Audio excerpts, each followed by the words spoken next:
ఏంటి మన స్పీచ్ చూసా గెలిచిన తర్వాత మన జగన్మోహన్ రెడ్డి గారి మాజీ సీఎం అనాలో సీఎం అనాలో నాకు అర్థం అవట్లేదు. రాజీనామా చేసేసి అయిపోయింది కదా, మాజీ ఎప్పుడు ఉంటావా దాంట్లో నాకు అర్థం అవట్లేదు అంటున్నాడు.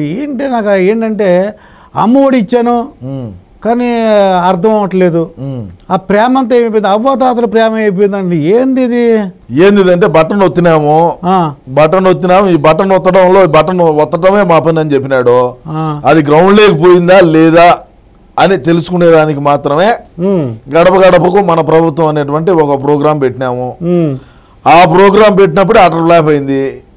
గడప గడప మన ప్రభుత్వం అన్నాం కదా, యాడింటికి పోయినా అక్కడ నీళ్ళు ఇచ్చేవాళ్ళు లేడు.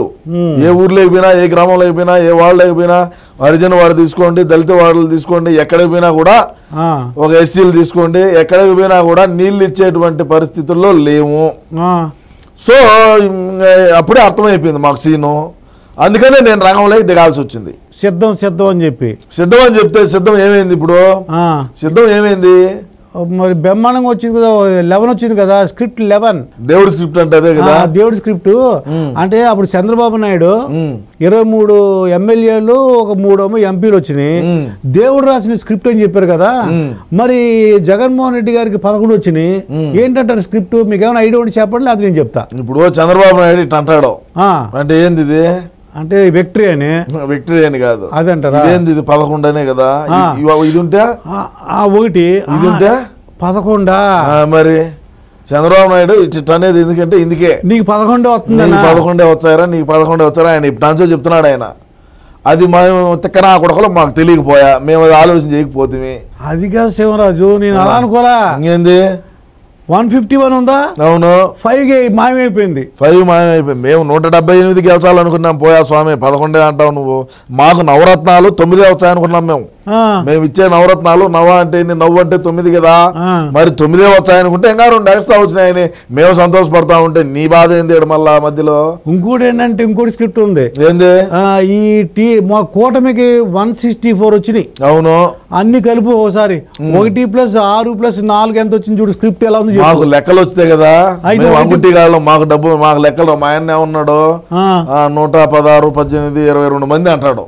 అది ఏందనేది మనకు తెలియదు. మరి అన్నగాడిది ఉండే శిష్యులు మాకెట్టొచ్చాయి లెక్కలంగా? నేను చెప్తాను చూడు శివరాజు. 1+6 7, 7+4 11. అందుకే ఇది వచ్చింది. అట్లా అదో స్క్రిప్ట్, దేవుడు రాసిన స్క్రిప్ట్ అంటే ఇదే. ఎట్టు వచ్చినా 11 వచ్చింది.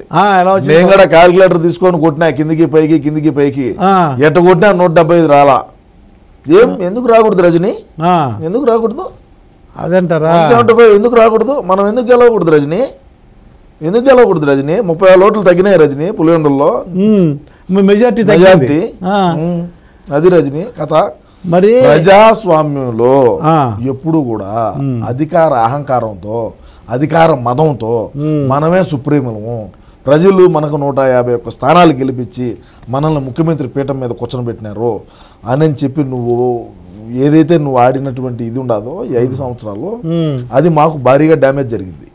ఇంకొకటి, ప్రజల్లోకి పోవాలంటే పోలేడు, ఇచ్చిన హామీలు, ఇచ్చిన మాట తప్పితే ఓటు వేయొద్దని చెప్పిన మగోడు, దమ్మున్న మగోడు జగన్ అన్నారు. అట్నే చేశారు ప్రజలు. ఇచ్చిన మాట తప్పినాడు, వీడికి ఓటు వేయకూడదు. ఆ పాట రాయకుండా ఉన్నా గెలుచుందాం, 2 సీట్లన్నా ఎగస్తావచ్చు. యాడ సిద్ధం సభలు లేకపోయినా, యాడ మీటింగ్లు లేకపోయినా, ఎలక్షన్ క్యాంపుల్లో చూసినా అంతా ఇదే పాటే. అవును, ప్రజలకు బాగా ఎక్కిపోయింది.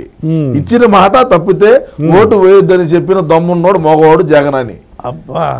అది బాగా ఎక్కిపోయింది. వీడన్నీ చేసేటన్నీ అయ్యాయి కదా, మద్య నిషేధము, సిపిఎస్ రద్దు, అదే విధంగా చూసుకుంటే ఇంకా జాబ్ క్యాలెండరు, పోలవరం కడతా, రాజధాని అమరావతి, మేము బ్రహ్మాండమైనటువంటి ఇది తెచ్చాము, పరిశ్రమలు తెచ్చాము, పరిశ్రమలు ఉన్నాటి తనివి దొబ్బినాడు, ఏమి తేకపోలా. మద్య నిషేధం అంటే చంద్రబాబు నాయుడు ఉన్నప్పుడు బయట రాష్ట్రాల నుంచి మద్యాన్ని వీడికి ఇంపోర్ట్ చేసుకొని ఇక్కడ ఆంధ్ర రాష్ట్రంలో అమ్మేవాడు, అది పోయింది. అది ఎత్తిపోయింది కంపెనీ. మద్య నిషేధం ఈయన స్పిరిట్ తెచ్చి స్వయంగా వేంపల్లో బత్తాయి చెట్లలో మనం ఓన్గా మ్యానుఫ్యాక్చరింగ్ చేసి రాష్ట్రానికి అంతా ఎక్స్పోర్ట్ చేసి, రాష్ట్రానికి అంతా డీలర్లకు అందరికి వేసి, షాపులు మంది అంటే మరి భూము స్పెషల్ స్టేటస్, ప్రెసిడెంట్ మెడల్, దారు హౌస్ అన్ని స్పెషల్ స్టేటస్ మేము ఆడ మెడల్ నుంచి తేలేకపోయినా 120 రూపాయలు ఇచ్చి ఇక్కడ వైన్ షాప్ లో ఇచ్చా నీకు స్పెషల్ స్టేటస్ ఇస్తాడు బాటలో. ఓకే, ఇంకేం కావాలి అంతకాడికి? నీకు స్పెషల్ స్టేటస్ నేను చూడాలనుకుంటే వైన్ షాప్ పోయి 150-200 అగినది అది లెక్కించినామంటే నువ్వు స్పెషల్ స్టేటస్ నీ జేబులో ఉండిట్టే. స్పెషల్ స్టేటస్ బాటలే రెడీ చేసి ఇది చేసాము, ఇంకేమైతుంది? మరి మీ ఇందాక మెజార్టీ అన్న ఒక తగ్గింది అన్నావు కదా. అవును. మరి లోకేష్కి ఎంత వచ్చింది తెలుసా? ఎంత? 92,000 బ్రహ్మాండంగా వచ్చింది, 90,000 పైన. మంగళగిరి రికార్డు. అంత రాలేదేమో, మంగళగిరి కాదు అది, గంటా శ్రీనివాసరావు వచ్చింది అది. పోనీ 90,000 వచ్చింది, పోనీ 90,000 వచ్చింది. లేదు స్వామి, 90,000 ఆడొచ్చింది. నువ్వు భలే చెప్తావా? మరి పవన్ కళ్యాణ్ ఓడిపోతాడు అన్నావు. నేను చెప్పలా, మీ పార్టీ నేను చెప్పలా, అది నేను చెప్పలా. నువ్వు వాస్తవాలు తెలుసుకొని ఇటుకొచ్చి మాట్లాడాలా. డిప్యూటీ సీఎం చేస్తాను చెప్పేది వాస్తవాలు తెలుసుకొని వచ్చి ఇటుకొచ్చి కూర్చొని మాట్లాడు. నువ్వేదో ఊరికైనా ఇచ్చినాం కదా నువ్వు మైకి పెట్టుకుని ఇష్ట ప్రకారం మాట్లాడితే ఎట్టది? నేను పవన్ కళ్యాణ్ గారు 45,000 ఓట్ల నుంచి 60,000 ఓట్ల మెజార్టీతో పిఠాపురంలో గెలవబోతా ఉన్నాడని యుద్ధం చేసిన నా కొడుకుని నేను. వంగా గీత గెలిచదు, మీరు లేపొద్దు. ఇక్కడ తెలంగాణలో ఉంటారు కొంతమంది పెయిడ్ ఆర్టిస్టులు, లెక్కలు తీసుకొని బయట దేశాలు యాంకరింగ్లు చేసే వాళ్ళందరినీ పిలిపించి గబ్బులు వేపినారు ఆడ. నేను ఆ రోజే చెప్పిన, ఎవరు రావద్దు, పిఠాపురం గురించి ఆలోచన చేయొద్దు, హిందూపూర్ గురించి ఆలోచన చేయొద్దు, మంగళగిరి ఆలోచన చేయొద్దు. మీరు ఇట్లాంటివన్నీ మెయిన్గా ఎవరైతే నాయకులు, ముఖ్య నాయకులుగా ఎవరైతే ఉన్నారో వాళ్ళందరినీ టార్గెట్లు చేసి మీరు ఆడికి పంపించొద్దు. మిగతా నియోజకవర్గాల మీద పడండి. మనకు లాస్ అయితే ఈ 3-4 నియోజకవర్గాలు, ఇప్పుడు కుప్పము, మంగళగిరి, పిఠాపురం మీద పెట్టిన శ్రద్ధ ఇంకా బయట పక్కన నియోజకవర్గాల మీద కన్నా పెట్టునుంటే ఇంకో సీట్లు 1-2 పెరిగేటి. అంటే స్క్రాప్ అంతా తెచ్చి పిఠాపురంలో దించుతీవి.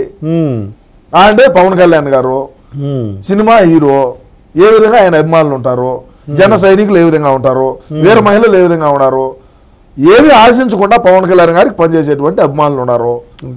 మరి ఈ లంగా పనులన్నీ ఎందుకు? ఈ లంగా నా కొడుకులందరినీ తెచ్చి ఆడ దించి ఈ స్క్రాప్నంతా దించినాడు.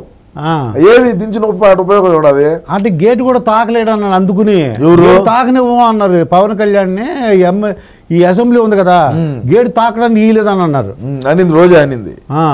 అది అడిగిపోయింది, ఇప్పుడు కంటికి కనపడకుండా పోయింది. అది 40,000 పైన ఎంతో పోయింది. మరి ఏంటి రోజా పరిస్థితి ఏంటి తమ్ముడు? మాజీ పర్యాటక శాఖ మంత్రి కదా, ఇంకా పర్యటనలు చేసుకుంటా ఉంటది. పర్యటనలో జబర్దస్త్ ఏమి ఉండదంటావా? ఇంకా టాలీల మీద డాన్సులే, ట్రాక్టర్ ట్రాలీల మీద డాన్సులే. ఇంకా ఇది మన ఫంక్షన్ వెనకాల ఉంటది, అదే దాని మీద డాన్సులు వేసుకోవడమే. మరి కరమేం పట్టలేదులే. కొడుకే 1.5-2 కోట్లు పెట్టి కారు తీయించినప్పుడు, కారుకే 1.5 కోటి పైన ఖర్చు పెట్టినప్పుడు ఇంకా ఆమె దగ్గర లెక్క ఉండదు ఏమయ్యా? మరి ఏంటి కొడాలి నాని పరిస్థితి ఏంటంటావు? మరి ఏంటి మేము ఏం చేయాలి కొడాలి నాని పని? కొడాలి నాని ఏమున్నది, ఓడిపోయాడు కదా గుడివాడలో. అవును, ఓడిపోయాడు. మరి ఎమ్మెల్యే లేదు, మినిస్టర్ లేదు, ఏం చేయాలా? అంటే ఎల్లకాలం ఎమ్మెల్యే మినిస్టర్ గానే ఉంటారు అనుకున్నావా? అంతే, నేను అలాగే అనుకున్నాను. ప్రజాస్వామ్యం అయ్యా ఇది. 30 ఏళ్ళు ఉంటాడు అనుకున్నాను నేను పోరాటం చేస్తాను 30 ఏళ్ళు. అన్న కోసం నా ఈ పోరాటం ఆగదు. Point number 1, Kodali Nani cancer. Kodali Nani క్యాన్సరా? క్యాన్సర్ బసవతారకంలో చూపించుకుంటాడు. ఎవరిది? బాలకృష్ణ గారిది. వాళ్ళ తల్లిగారి పేరు మీద బసవతారకమ్మ క్యాన్సర్ రీసెర్చ్ ఏదో పెట్టినాడు కదా, ఆడికి పోయి చూపించుకుంటాడు.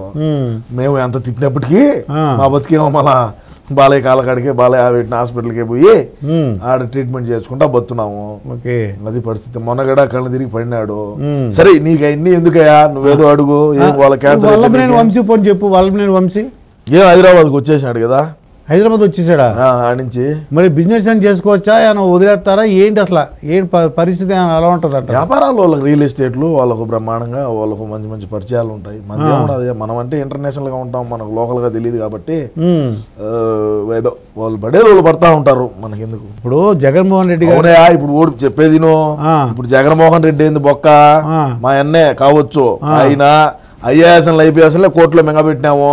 ఈ వల్లభనేని వంశీ అంతా, రోజా అంతా, బొక్క విడుదల రజనీ ఏంది, గుడివాడు గుట్కాగాడి ఏంది, ఏమైతే అది వీళ్ళందరిది ఐఏఎస్ఎల్ ఐపీఎస్ఎల్ కోర్టు భూములు ఎక్కించి నా కొడకలము, తల్లిని చెల్లిని వాడుకొని ఏదలు బడిగా తిప్పిన వాళ్ళము. సినాయన ఈడు మాకు ఎన్నుపోటు పుడుచాడు, ఈడు మాకు ఇదిగా ఉన్నాడు అని చెప్పి గొడ్డలతో నరికిన వాళ్ళము. ఇంకా కొడాలి నాని ఏంది, వల్లభనేని వంశీ ఏంది బొక్క ఏందంట. ఇప్పుడు గొడ్డలు అన్నావు కదా, మరి గొడ్డలు అంటే ఎన్నాళ్ళు సీఎం గా ఉన్నందుకు జగన్మోహన్ రెడ్డి గారు పర్లేదు.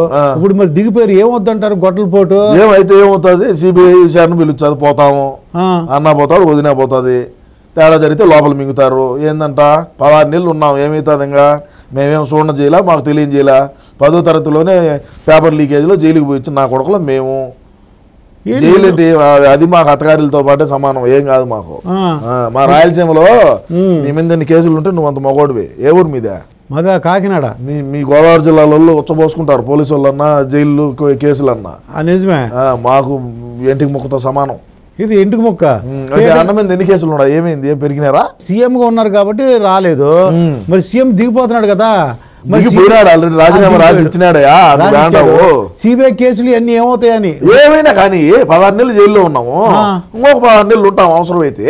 అంటే అలవాటేనంటావు ఇవి? అయితే వారిని 10వ తరగతిలోనే జైలుకి పోయిన వచ్చిన వాళ్ళమయ్యా. మళ్ళీ ఒకసారి బాలకృష్ణ అభిమాన సంఘం కడప టౌన్ ప్రెసిడెంట్ గా పనిచేసినప్పుడు ఏదో సినిమాలో కూడా ఎవరో గొడవ అయితే అప్పుడు కూడా 2 రోజులు కేసులో ఉండొచ్చాడు.